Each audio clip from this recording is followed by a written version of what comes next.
Okay, hello. My name is Sandra Frydrysiak. I'm an adjunct at Cultural Studies Department at the University of Social Sciences and Humanities, and I have a pleasure today to moderate a discussion with a great group of artists, and maybe I will take a minute to introduce them. Okay, so we have the duet, Tale of Tales. They are a video games development studio founded in 2003. They are a duet. It's Auriea, Harvey, and Michaël Samyn. They are from Belgium. They are creating elegant and emotionally rich art, computers, interactive entertainment. For years they have been creating video games, but now they somehow finished their commercial projects and turned solely to art. Their last project is Cricoterie. This is a virtual reality theater inspired by Polish director Tadeusz Kantor and his Theater of Death. Some of us, I hope, could experience Cricoterie in Theatre Studio on this last weekend. We also have Szostak here with us, a dancer, choreographer, and performer, graduate of a prestigious Rotterdam Dance Academy of the Codders, University of the Arts in the Netherlands. Well, she's one of the most interesting representatives of the Polish contemporary dance scene. Since 2013, she has been collaborating with the Warsaw choreography group Center in Motion. Her last piece is a choreographic performance named National Affairs. Well, she's performing basically with 3 interactive robots on stage. And recently she has also created a choreography for a VR theater piece, A New Territory Live VR. This is a spectacle performance directed by Krzysztof Garbaczewski. This performance also tried to address migrant experience. And Florent Maurin, sorry for the pronunciation, a former journalist, a founder of the Pixel Hunt, game designer, and he's, probably everyone heard of Florent because his game got the nomination to BAFTA Awards, and I'm talking about Bury Me, My Love game, which is a text adventure game in the form of a text messaging app. A very well written and slickly delivered and played in real time game that is about migrant experience as well. So maybe because our panel or main goal or our panel is to discuss the body and movement and the embodied experience in the digital culture. But maybe let's start with a quick question. I will ask you to tell us more about your projects, your main projects that you are up now. So about Cricoterie, I would like to hear more about, or to let our audience hear more about your last project, Cricoterie, and how have you been thinking about embodied experience in the context of this project, and as well similar questions to others. Thank you.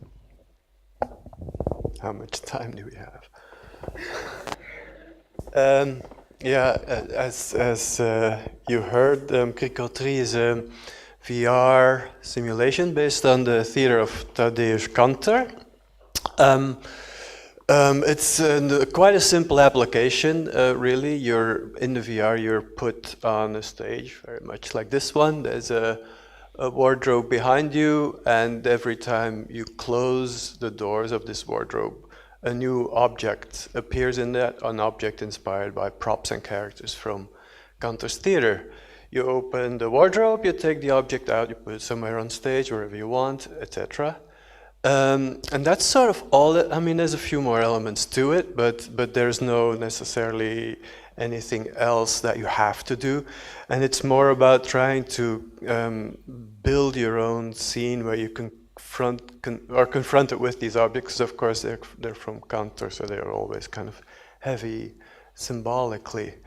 Yeah, you talk about. Okay.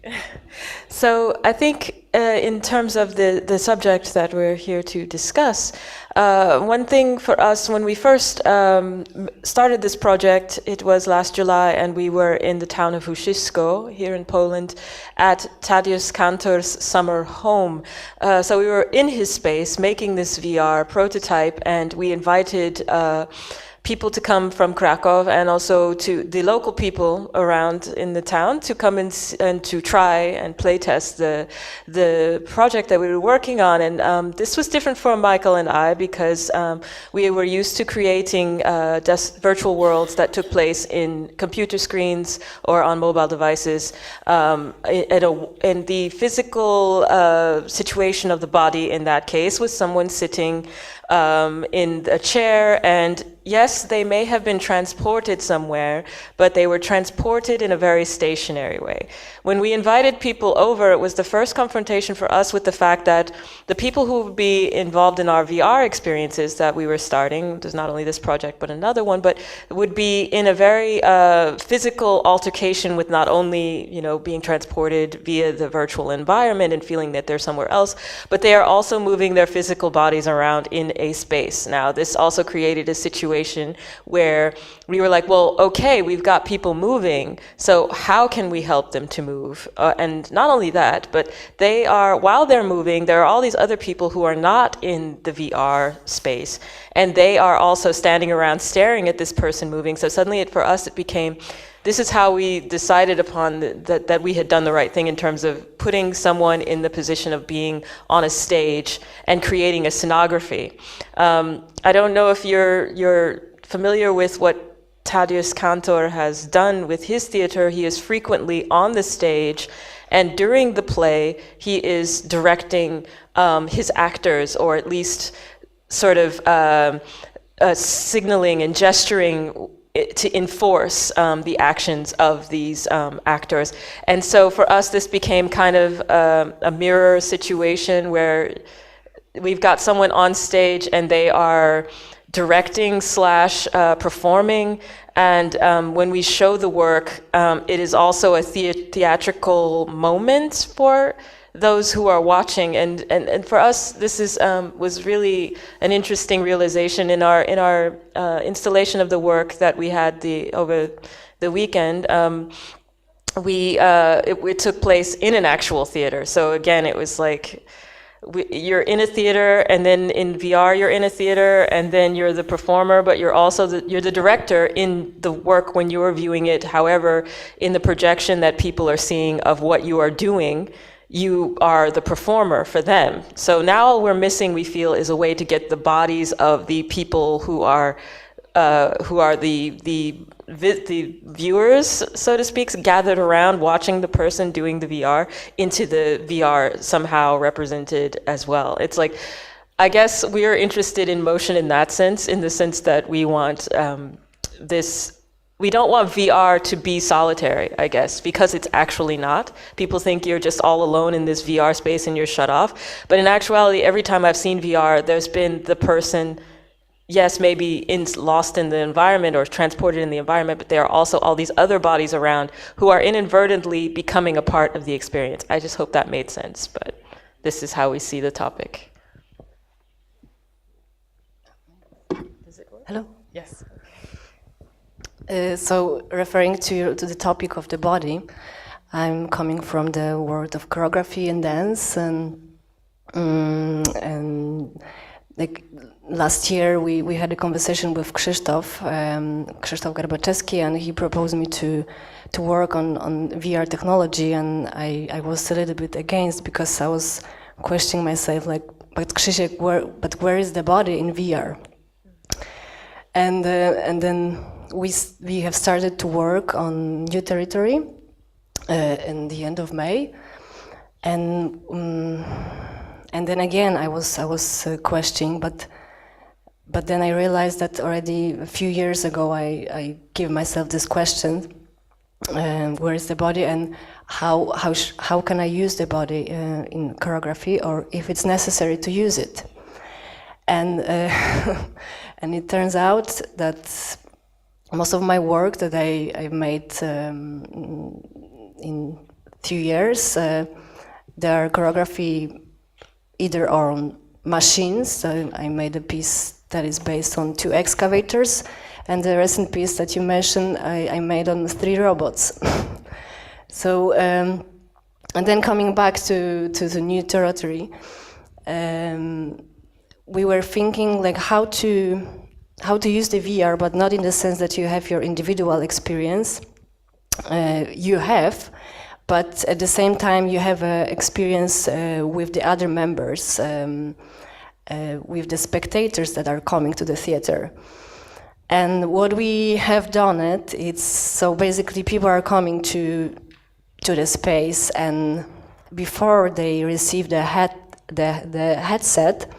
they have a kind of illustration and instruction what is needed for the performance, and it's a dance scene based on folk dance, and mostly on jumps that I made it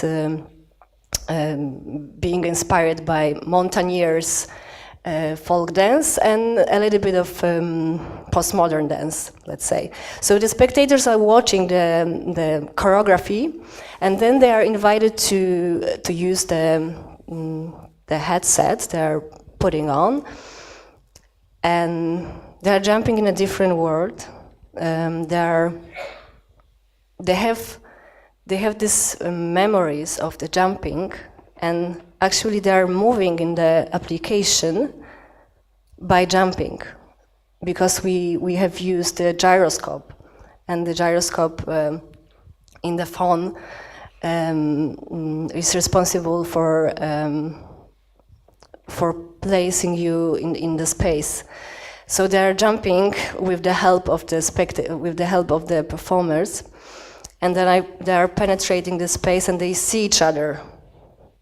And that's the main goal that we had, that they actually have a common experience. They are having some tasks. They are following by jumping. They are following each other. They have to do something together in order to cross some gate. In order to they basically support each other, and it's a kind of a journey that probably like migrants or basically people who are traveling have on their way of walking.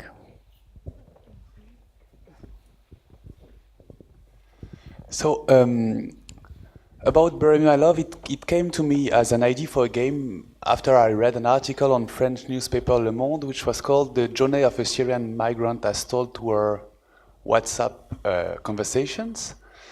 And it was basically that a woman named Dana had given a journalist 250 screen caps of her conversation with her family and friends while she was leaving Damascus and trying to reach Germany. And this was a very unsettling experience to read, because it felt both very close to home, like she was discussing things with her family exactly the same way I would be discussing things with my family. They would crack jokes and send each other emojis, and they would ask for the results of Arsenal football team. So very close to how I use my smartphone. And I recognized immediately what they were trying to do. They were trying to do what we do nowadays with our cell phones, is to have someone next to you even though they are hundreds or thousands of kilometers away. And that's what smartphones allow us. And that's probably why smartphones are very intimate to us. Like we have our bank accounts, our pictures and everything, but more than anything else, we have a connection, a permanent connection with the one we love. They are always in our pocket, even if their body is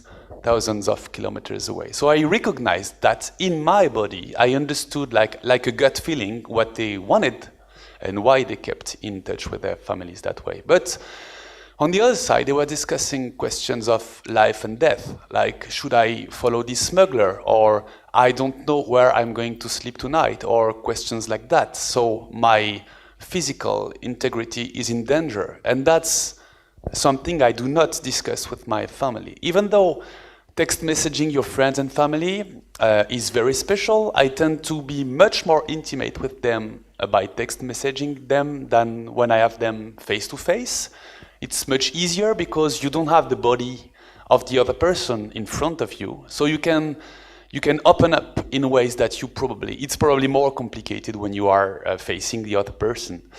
So this relationship was both very relatable and very alien to me. So I thought this is something that I was quite surprised to realize that the way migrants were depicted in media was so alien that I was surprised to realize that they were way more like I was than what I thought. I felt guilty about that, and I thought maybe if I feel that way, lots of other people might find it interesting to understand that too. And so that's why I decided to use a smartphone as a form to tell this story, because it's inherently linked to the migrants' experience. They are always on the move. They are never there. And 20 years ago, when someone would leave for someplace else, you would know that you would have no news from them like for 3 months, 6 months, or maybe more. Nowadays, you are supposed to be able to reach them at any moment. So they never really leave you. And that's both a blessing and a curse. A blessing because you can have news, and that's a good thing. A curse because if you don't have news, you get worried far more quickly and with a far greater intensity, even though maybe they are okay and there's no problem, but you don't have any way to know that. So they are both here and not here. So you have both the comfort and intimacy when they stand next to you, but they don't stand next to you, so sometimes it's conflicting. Those two realities are conflicting, and I thought it would be a very interesting thing to explore in the form of a video game. Thank you so much. Yes, so in your game, we are becoming the husband of a person who has to travel to Europe. She's a refugee, and we are somehow with her on her way. We are texting each other. But you said at your presentation that you wouldn't like to use the term that we are in somebody that. We, through using this app, we are in somebody's shoes, and this is interesting in the context of the topic of embodiment, because here in those works we somehow try to embody an actor or a person or cantor or a migrant and here you wouldn't call it, as I feel it, embodiment of the migrant. Yeah, because I wouldn't wish it on anyone. So I don't think it's fair to present this work as I will put you in the shoes of a migrant. First, it's disrespectful, probably. Well, this is debatable, but that's the way I feel about it. And then I don't wish you to be in this situation. And that's also why the game is actually a conversation between Noor and Majd, so a married couple, and it's not about you as a player. And that's what was interesting for me, is to make you the witness of their conversation. And anytime you have a choice as a player, you have a choice between 2 or 3 things that Majd could actually say to Noor. So it's not you who are required to say something. You just have to. You just some kind of spirit over Majd's shoulder, and you just shove him a little bit in one or another direction. But the story is not about you, because I don't think you necessarily need to have this simulacra of embodiment to understand what the story is about. And I'm very curious to know what your thought about VR is in this respect, because I don't know if it's possible to. I don't have any experience in VR, but I think it's also a question that must be interesting when you have a headset and you kind of feel like you have to embody something or someone. Would you like to answer? Sure. I think we all overestimate immersion as a concept. I think one of the most interesting things about this technology is the ambiguity of everything. Nothing is ever quite one thing or the other. So I actually like the idea of trying to fill somebody's shoes, if only because you can't. It always fails, and I guess I'm interested in that kind of what we would, in sort of more traditional forms would consider a failure, but I think it's a feature of this technology to, the role in Krieg 3 is inspired by the role that Cantor plays in his theater, but we're not, putting you in his shoes or anything, maybe in his shirt, but but I think what's important, it's not, the body in this that we use in technology, it's our own body. It's, my body confronted with this technology. And the thing that was interesting for me about discovering VR as a medium, I was kind of reluctant in the beginning because of a sort of apprehension versus immersion. And I liked the idea of having some distance, actually. But it was quite interesting to be, and I think it just comes because you just, in VR, you stand like this, you don't sit, and you look at things straight ahead and you see things and you compare them immediately to your own body. And that was sort of very interesting for me, a whole new way of kind of stepping into that digital world, which I do not consider fictional or alternative. I consider that very much a part of our world. They just have, they're built of another kind of matter, but they exist as much as we do. And now we finally have, for me, it was very interesting to suddenly be able to walk around the sculptures that Auriea makes. Otherwise, we just see them in 2D, and you sort of have to imagine, well, what would it be like to be there? Well, now we can be there in that world, and I find that very interesting. What I experience with VR technology, it's actually first of all, you are in your body, but at the same time you are in extended world. So, doing the VR experience in new territory, because of jumping, you actually you use your body fully. There's a stamina that appears. You are tiring all the time, and you have this deep experience of sweating, and so actually it's actually your body, but in an extended world. But from the other hand, there's also the body of the others in the virtual reality. But the others has their own faces. They have the faces of the performers that were, because we did some scanning before with Kinect, so there are faces of us. So the spectators actually see the performers, but they are in the bodies of performers.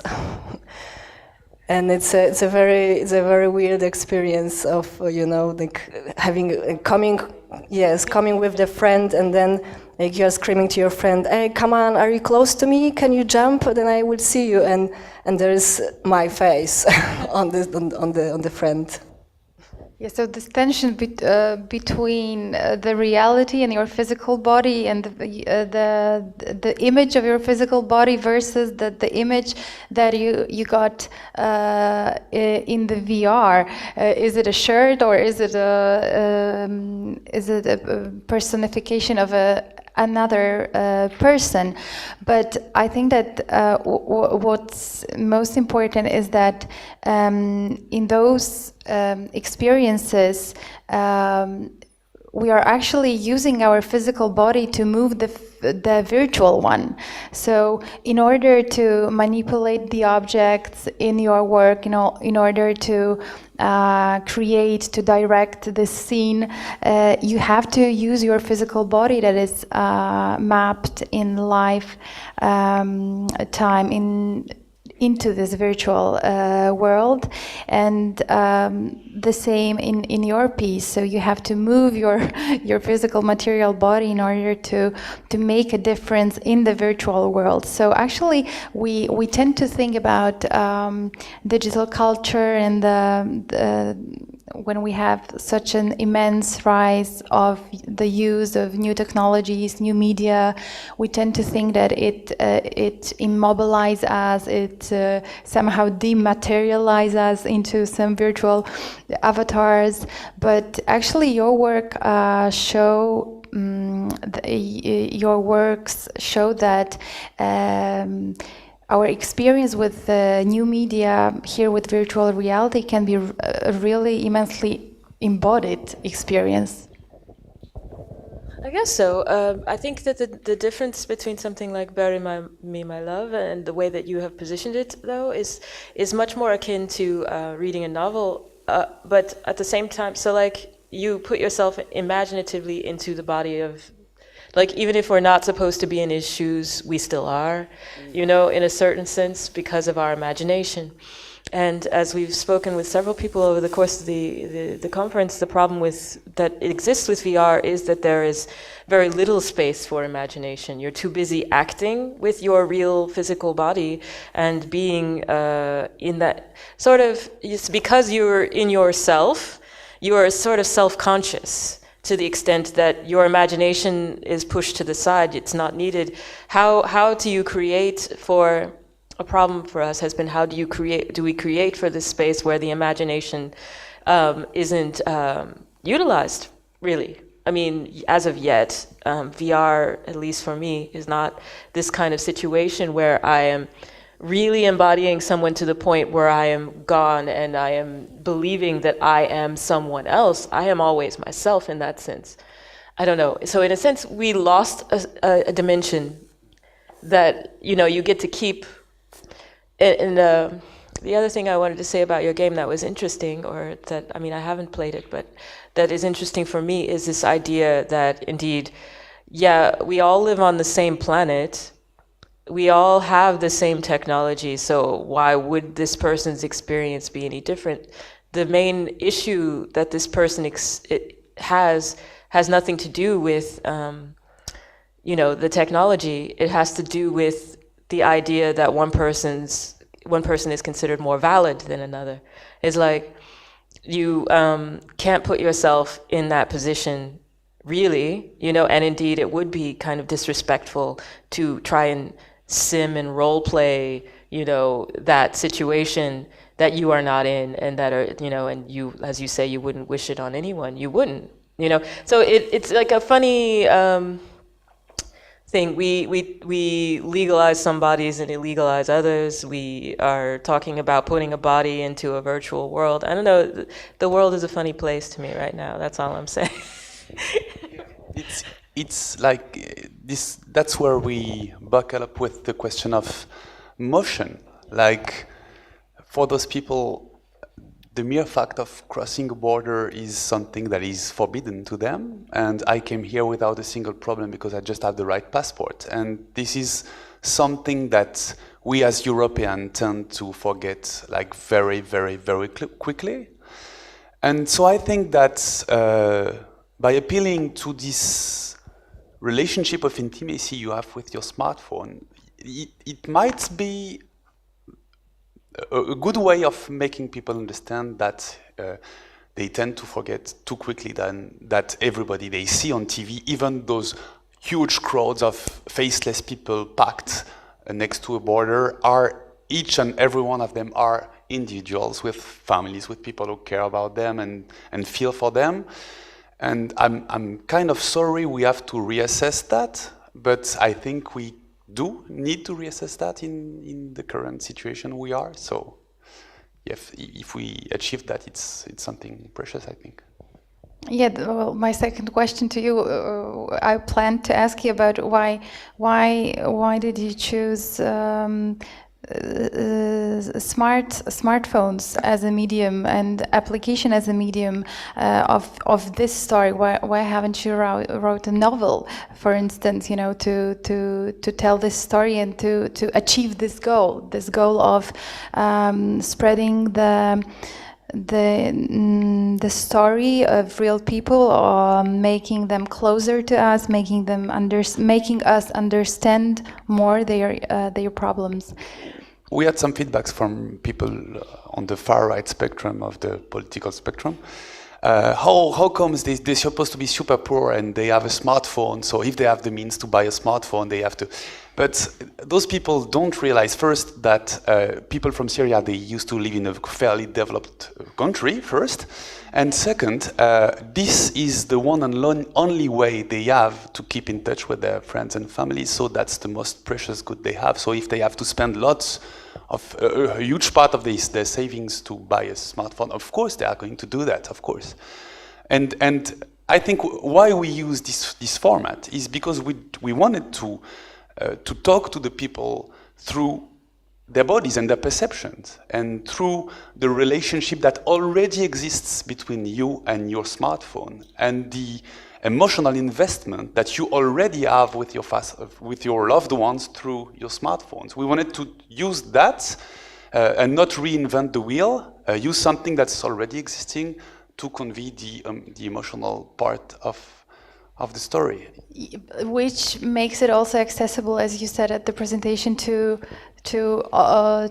different age groups. Okay, thank you for your answer. And I have a question now to Tale of Tales, Song of Songs, and Isa Szostak. It is a tricky question, because I wanted to ask Tale of Tales, have you considered yourself as choreographers of the movement of the body? And I wanted to ask Isa, have you considered yourself as a game designer, as the one who designed a game?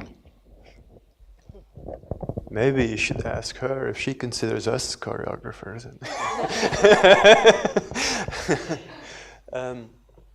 Well, you know, we're Belgian, the land of Rosa's and Entrees of the Keesmakers, so no, I don't consider myself a choreographer. That would be very arrogant. But I do want to play with people's bodies now that we have them. Not necessarily to make them move, though. I'm thinking of strategies to keep them still because they want to move, I guess. Maybe, I don't know yet. But no, do you consider yourself choreographer? Not yet, no. No, I do enjoy considering the position of people's bodies and what gestures they make while they are in a virtual world that other people are observing. I think I like that aspect of it very much. This, like I said, this aspect of other people watching this person self-consciously do, or they, at a certain point, people forget that other people are watching them, and and we always joke like that's the best thing about VR is everyone's standing around taking cell phone pictures of the person in the VR gear. You know, it's like without them knowing it, and all the funny things that they do. But I enjoy. I would like to make that to be also significant. I think it bears saying that the big difference between, you know, making desktop games or mobile games or something like that is this difference of people having the hardware and not having the hardware. I mean, everyone's got a mobile phone, but not anyone, no one has the VR gear really. And so showing it in installation is kind of a solution to that, in a sense, that at least then somebody gets to see what you've made. And so showing it in sort of installation or theatrical situation. And that is what leads us to have that situation of there being the performer and the audience, because this is the only way that you're going to be able to show people what you've made. So why not consider that as an element in the work if that's the situation that you set up? You know, it's like, to me, this is the only way that we have even verged on, you know, being able to be asked this question, are we choreographers, is because, I mean, we now find ourselves in the position of having to direct this motion. And I really find that super interesting as an interface designer. Where I previously had to sort of direct attention on just the 2D screen, now I have to direct attention and form interesting routes in space. So if that's what a choreographer does, then yes.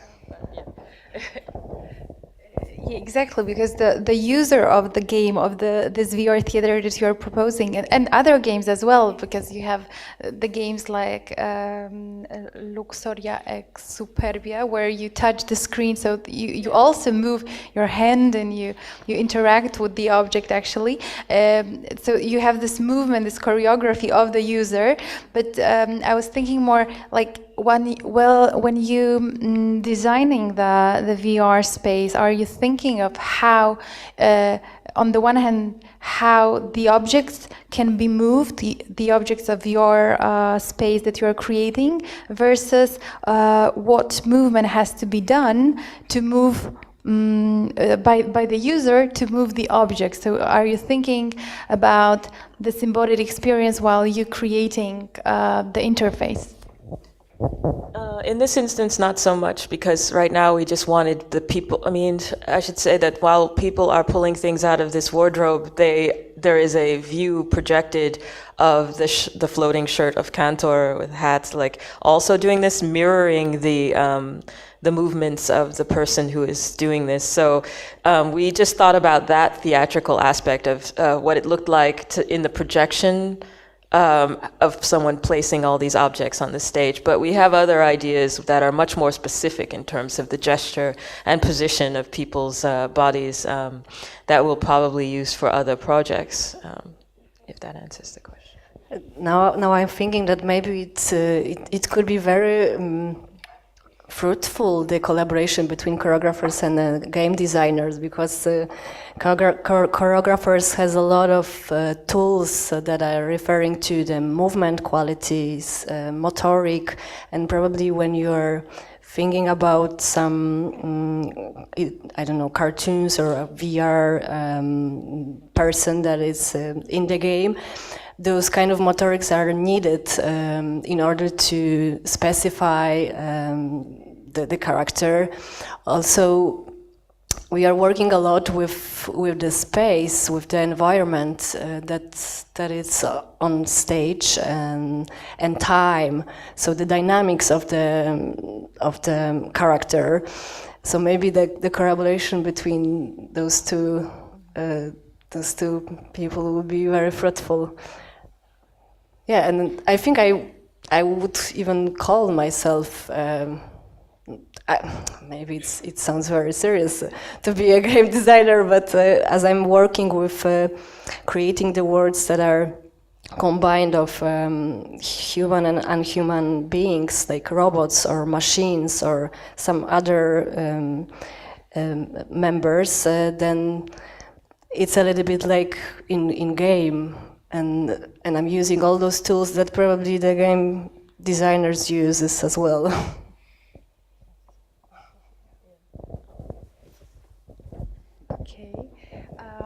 I think that we have 10 more minutes, and maybe somebody from the audience would like to ask us, our guests, a question.